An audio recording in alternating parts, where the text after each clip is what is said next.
Good morning, great souls. It's great to be here. And as Shama said, I'm Dhyan. And it's a true honor and joy to be here sharing this morning with you all. Let's begin today's service with a reading from Whispers from Eternity, Book of Prayers, Prayer Demands of Paramhansa Yogananda. Reading 42, I demand to return home. Impediments beware, flee my path. I am homeward bound, through the long corridors of time, stumbling often into pits of error, then lifted out by thy unseen hand. I have walked painfully, discouraging darkness, barbed wire fences of habit, stony embankments of indolence, mountains of indifference, oceans of unfaithfulness. Sirens of sense longing may stand even now in my path, as if to prevent my onward march to thy palace. But 1,000,000 kingdoms and sextillion of years of unblemished worldly happiness will never tempt me again to turn away from thee.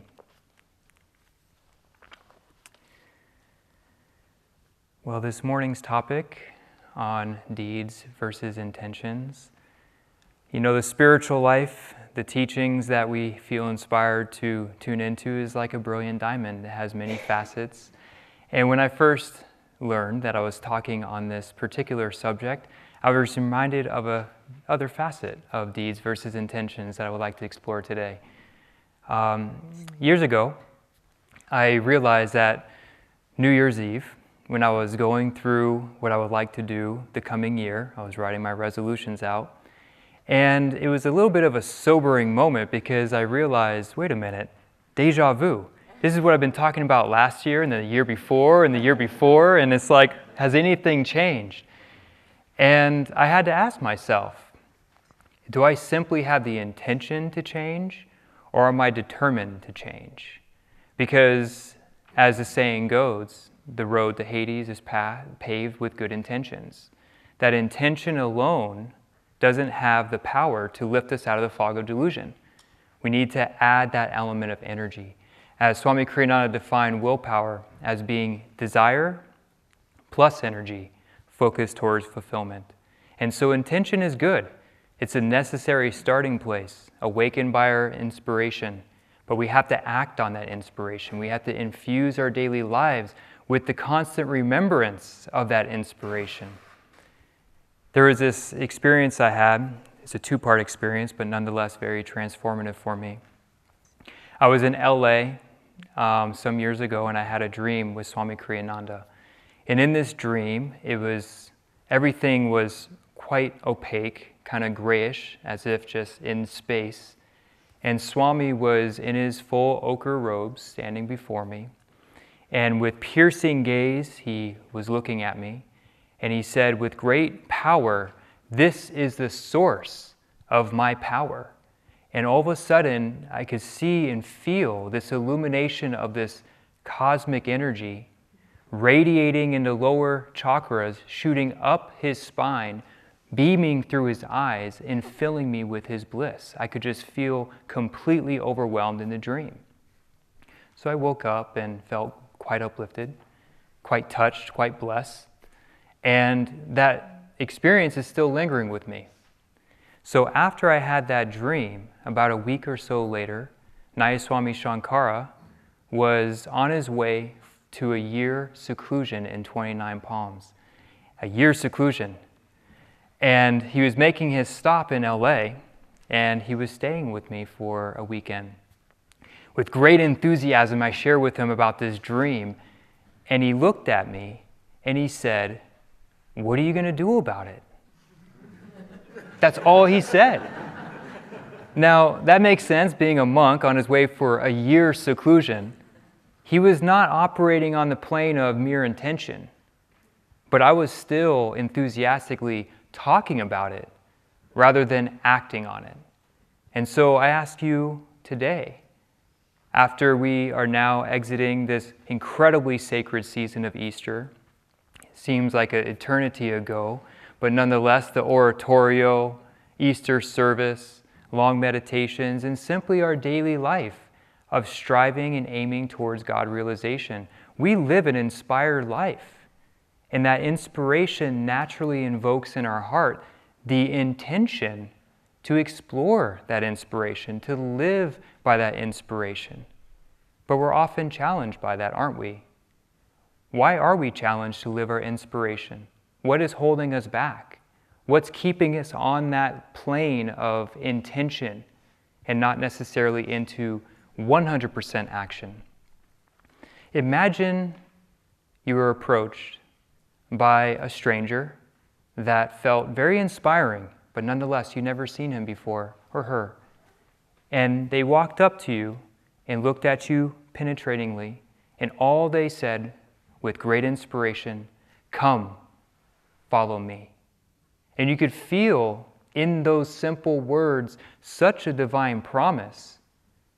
It echoed out of eternity. You knew there was truth to this. You knew that if I followed this person, if I followed his path, if I followed these teachings, I will abolish this. Suffering will be gone. I will find what I'm meant to find in this life. And yet, Jesus, the masters, the techniques, they say, "Come, follow me." And they provide the next immediate step. They're not explaining everything. They're not laying out the roadmap, telling you everything to expect down the road. It's simply an act of faith. And so, Maya delusion creeps in and causes us to doubt, to resist, to forget, because we don't see the full picture. But energy is intelligent. And if we but put one foot in front of the other, little by little, day by day, that energy creates a wake of clarity, a wake of confirmation that we do not stand alone, that we are a part of all that is, that joy is our eternal reality, and we do not need to be afraid. We do not need to resist. We can embrace the abyss. When I was just getting on the path, as we all probably experienced on one level or another, that initial pivot from living a worldly life, going to college, exploring the relationships, doing all the things, our career, whatever it is, and the dissatisfaction is growing so intense that we need to shift to a new direction. That initial shift is a tremendous period of grace, isn't it? And we probably all have different stories, different circumstances, and yet the same inspiration that's awakening our hearts saying, there's something more. I have to explore this something more. I have to, because I know where this is going to take me. This is already proven a dead end.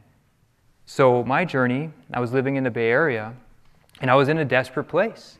Everything that I had thought, everything I had been told and taught to teach or to fulfill me, to lead to a meaningful life had, in fact, not only led to a dead end, but has crushed my heart, essentially.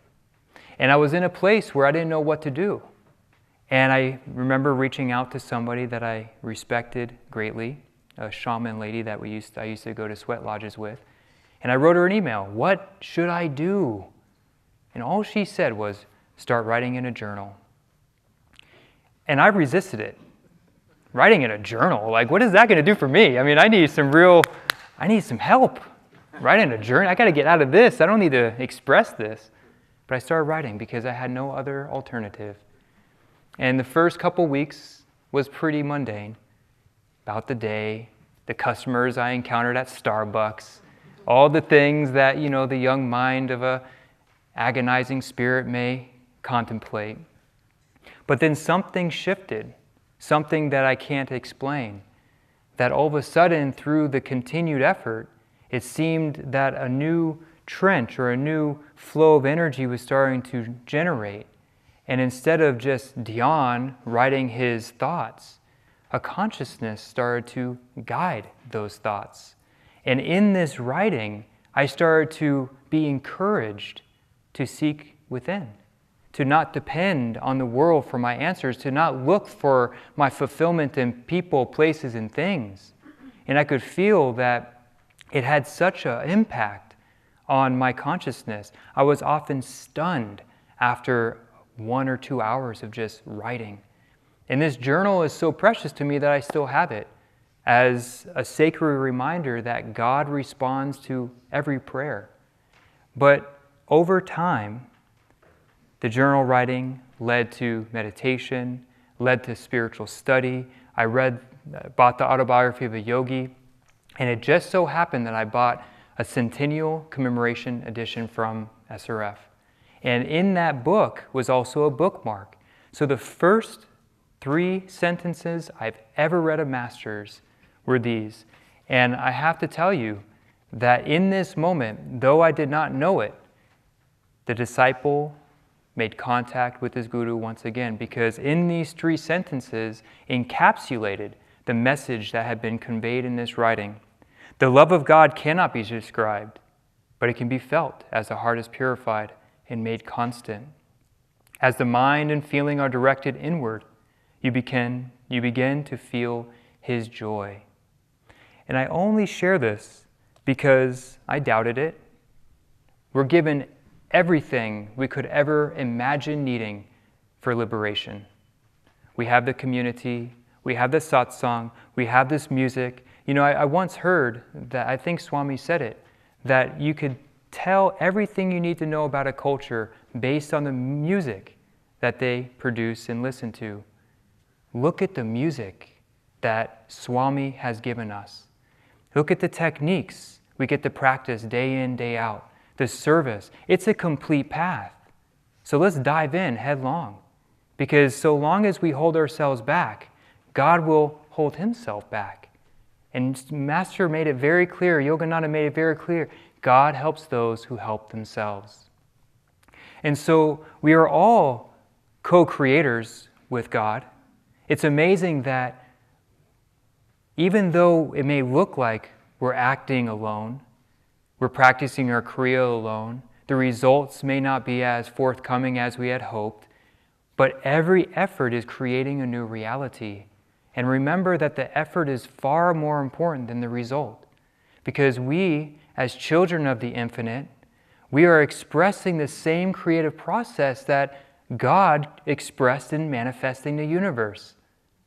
Isn't that wild? So God, in this infinite consciousness, set His consciousness in motion, a portion in motion, formed the causal plane, the ideational realm. And as those ideas continued to expand, they were energized, they formed the astral plane. And as the energy continued to expand, it formed the physical. So how do we create? It starts with the intention. It starts with the thought, I want to be a saint. I want to be a Jiva Mukta. But if we just let it be there, we're simply an armchair philosopher, aren't we? We're just sitting back with our latte. Wow, I sure would like to be a saint one day. I sure would like to. More sugar, please. You know, it just doesn't go anywhere. You know, it doesn't go anywhere. But we have to start there. But we have to give energy to those thoughts. And energy is translated in our day-to-day life as willpower. So we feel the inspiration of these holy times, we feel the inspiration of our practice, and then we get up from the asana. We begin our day. Try to hold on to those moments of inspiration. Try to remember those moments of blessing and infuse them consciously with your energy. Surround them mentally with this cosmic vitality which is coursing through our veins, and be forever open to look for those opportunities to express it, to explore it, to feel it more deeply. And we'll find that when we make the effort, God will respond. I was reflecting when preparing for this talk, the process of Swami founding Ananda. And I bet you, I imagine, maybe people who are there, maybe Jaya could contest to this, that in the 60s, in Swami's earlier classes in San Francisco, when he's talking about World Brotherhood colonies and the importance of communities, I bet there were a lot of people who were like, yeah, man, that'd be awesome. That's a great idea. And they're probably not here, you know? But Swami didn't stop there. He didn't stop with just the nice idea of serving his guru. He put out a tremendous amount of energy, and we hear the stories of those who came after him putting out tremendous energy, making this a living reality. And so the same charge is for us, that we see around us reflected the reminders that living a holy life is not only possible, but is our destiny. And if we but embrace it and put our energy into this life, we will find the same support Swami found when he was channeling Master's will, when he was aligning his consciousness, his life, with that divine current, which wants to see the expansion of his work. You know, it's amazing that, of course, there's going to be tests for the devotee. And one of the subtle tests that I'm sure we all face most often every day is the test that after we feel inspired, or even when we're in meditation and we're touching that bliss, we're feeling that love, in that moment, do we grow self-satisfied and say, that's enough, I'm done for today, this is great, I'm doing good enough. Good enough is a thought of Maya. Putting out our whole 100% effort while remaining relaxed, that's the divine energy that will produce the Jiva Mukta. And so that plateau, when we're ascending this mountaintop of self-realization, obviously we're going to expand our consciousness. Obviously the fruits of our labors will be abundant, and we'll reach those points of, wow, these vistas are so beautiful. I didn't know there was such a vast valley that was this ascending below. Or, you get what I'm saying? You know, I didn't imagine how beautiful life could be. And the test in that moment is, do we stop and rest and enjoy the fruits of our labors? And Master said, growing self-satisfied with our spiritual progress so far is death to the devotee. We have to infuse, we have to reinvest that inspiration, that vigor, that awakened sense of what's possible into today, into the moment, moment by moment, so we continue to compound our interest. We compound the blessings, because I was thinking I wasn't much of a surfer. Jitendra was much of a surfer. But when I surfed, I caught the wave, barely could stand up, and I just went straight. I rode the wave to the beach, and then I realized I got to paddle way out again to catch my other wave. Now, when you look at good surfers, they ride the wave, and they know when the wave is about to crash and the momentum's about to end, and they hop out, and they hit the channel, and they're back out there with very little effort on their part. And so, of course, devotees need to put out 100% effort, so let's not draw that parallel. But let's be the good surfer. Let's not just ride the waves of inspiration until they essentially crash, and then we're left on the soil. It's like, what now? Oh God, I got to reawaken a lot more energy just to get that energy back, just to feel that inspiration again. Let's let the waves of inspiration carry us forward to help deepen our practices, to help awaken a greater fervor every moment of our lives. You know, it's amazing when Yogananda ji said that we won't be free until we're Jiva Muktas, until we're in Nirvikalpa Samadhi. Let's strive for that. Because until we're in that Nirvikalpa Samadhi state, there's more to do. So why stop? But the interesting thing about not stopping, which is so easy to get into, is that we act from a place of tension. We act from a place of anxiety, and we have to remember that story. When Swami, with all the practices, with the grace of his guru, not really getting anywhere at first. He was trying so hard, and he went to Yogananda and he said, am I not trying hard enough? And Yogananda said, you're trying too hard, it's creating tension. Emphasize relaxation. And so in our tremendous effort to live this spiritual life, let us always keep that awareness open when efforts end in ease. Feel that space open before you so that, you know, the saying goes, it's almost easier to accept a familiar pain than to embrace an unfamiliar happiness. Let's make God's joy familiar. The nearest of the near, the dearest of the dear, it's ever within us, and we just simply resist it because we don't know it yet. But as soon as we're in that state, we know that's the deepest, that's the most significant, that is our home. That is who and what we truly are. It's the most familiar thing that could ever be in this world. And so I want to end with this story, because as we embrace the spiritual life, as we feel God's joy, how do we live the life? And again, this phrase came, maybe because it was the inspiration of the oratorio and these wonderful singers, sing in the battle is won. Now, for those who have nice voices, singing outwardly is great, but that's not what we're talking about here. We're talking about singing with God's joy. We dive deep in the stillness, we feel the inspiration, the joy begins to envelop our being, and we feel this is who and what I truly am.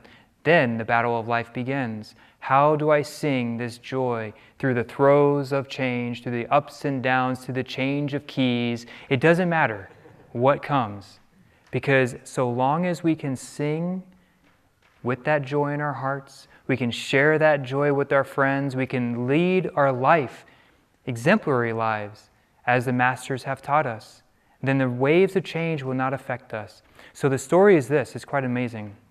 So St. Augustine, we all know, he had that wonderful phrase that, Lord, you have made us for thyself, and our hearts will remain restless until they find their rest in thee. Isn't that beautiful? That's just a beautiful quote. Well, when St. Augustine was making his turn to the spiritual life, he started drawing on the inspiration of a local bishop in Broche. And this bishop was living at a time that Rome was not yet Catholic. And so Rome, the leaders of Rome, were vying to basically claim all the churches and basilicas for their own worship. And there was this one basilica that caught the attention of a local Roman politician. And so word got around that they were going to send legions of warriors to go siege this basilica. And Ambroise caught wind, so he called an early mass. And he filled the basilica with all these faithful followers of Christ. And he locked the doors. Little did they know they were going to be part of this huge, not battle, but resistance. And the soldiers came, they surrounded the church. And Ambroise realized that the spirit was waning. People were starting to feel anxious. They were starting to become a little overwhelmed by the challenges that life were presenting them. And so Ambroise started singing. And Ambroise, on the spot, divinely inspired, started to create on the spot harmonies and parts. And I'm not a singer, so excuse me, but he started to create this heavenly sound of worship that later became the inspiration of the Gregorian chants. And they started to sing and pray, and they forgot about their fatigue. They forgot they had no food. They forgot they had no drink and no clothes, and they were surrounded by Roman soldiers. And they just kept singing day after day. And then finally, the warriors grew impatient. And they burst through the doors of this basilica. And upon entering the basilica, they saw before them and heard before them this heavenly sound. They were confronted with a wall of light that, as if one body, they fell to their knees and dropped their weapons, and they too started praising Christ. So that is what it means to sing in the battle is won. Because, I was reading years ago the little memoir of Rajarshi Janakananda's sort of life. And he said something in that was very interesting. He said, even though now I have found God, it doesn't mean that I am somehow immune to duality. I just don't identify with duality, right?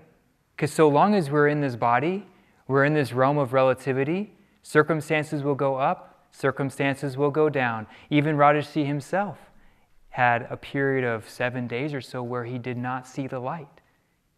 He did not see the masters in meditation. And here he was, Yogananda's most advanced disciple. And so when we sing with God's joy, and we make that our imperishable reality day in, day out, then the throes of Maya, the storm of Maya is stilled by intuition deep. And so let us know and always trust that the inspiration that comes to us is a door. And Divine Mother is opening that door, promising, "Come, follow me home. I will forever be with you if you practice my teachings with all your being, with all your heart, your mind, and soul." God bless, dear friends. Praise ye the Lord, all creatures, He who did make the mountains, He who did make the woods and fields, He who made the sky. Praise Him who gave us gladness, praise Him who fills our hearts with song, praise Him who lifts their notes on high, there where earthly hopes belong. Praise ye the Lord, all creatures, He who did make the seasons, He who did make the hush of night, He who made the sun. Praise Him who gave us laughter, praise Him who taught our hearts to love. Praise Him and thank Him, everyone. Seek Him in His light above. Praise Him who gave us laughter. Praise Him who taught our hearts to love. Praise Him and thank Him, everyone. Seek Him in His light above.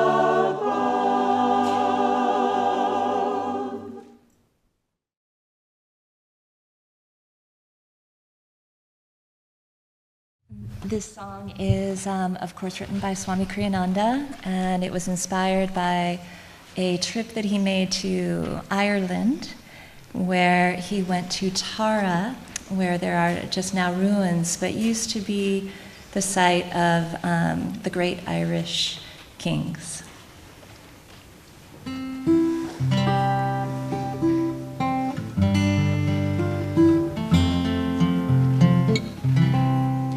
Tara's brave hill so quiet, the day I came there, not a green leaf stirred on the air, not a bird did proclaim ancient grandeur and fame, only ruins, faint memories declare.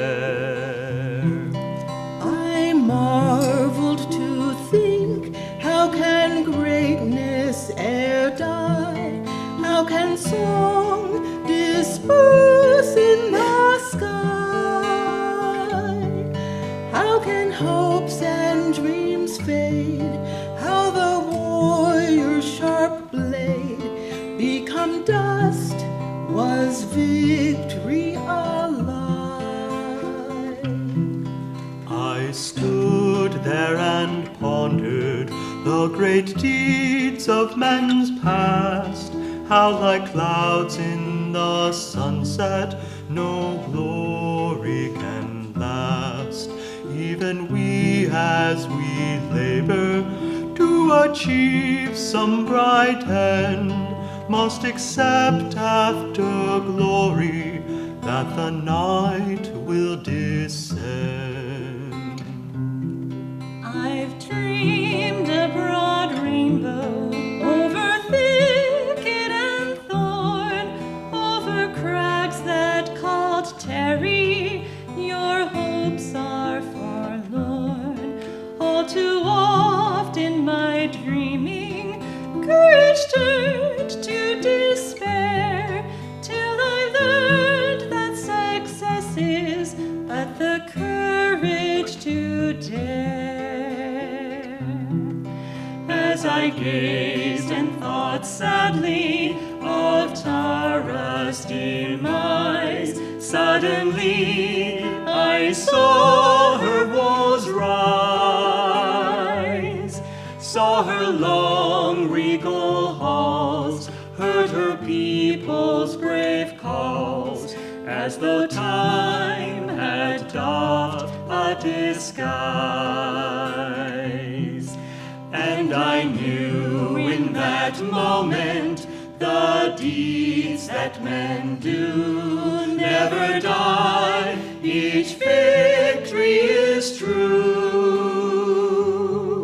Every effort we spend gives more strength in the end, till our gladness in life